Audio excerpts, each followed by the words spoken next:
Ben ritrovati al meteo. Pressione in aumento sulle nostre regioni, bel tempo sul Triveneto. Vediamo il dettaglio. Sul Veneto sarà asciutto e decisamente anche soleggiato su tutti i settori, con il cielo che si presenterà sereno o al massimo poco nuvoloso. Non sono attese precipitazioni particolarmente degne di nota. Temperature in lieve calo con minime tra -2 e 1 grado.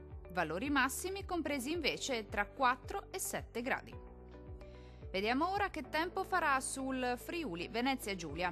Anche in questo caso sarà una giornata all'insegna del bel tempo. Sulla nostra regione infatti sarà ampiamente soleggiato, il sole quindi la farà da padrone e il cielo sarà sereno quasi ovunque o al massimo poco nuvoloso. Temperature in diminuzione con minime tra -2 e 0. Valori massimi compresi invece tra 5 e 7 gradi circa.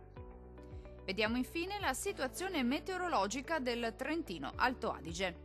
Tempo in genere asciutto e stabile anche sulla nostra regione, tuttavia con qualche velatura nella prima parte della giornata sui settori meridionali, ampio soleggiamento invece sui restanti settori. Temperature minime tra -1 e 0 gradi. Valori massimi oscillanti invece tra 10 e 12 gradi circa. Dal meteo di Antenna 3 per ora è tutto. Arrivederci al prossimo aggiornamento.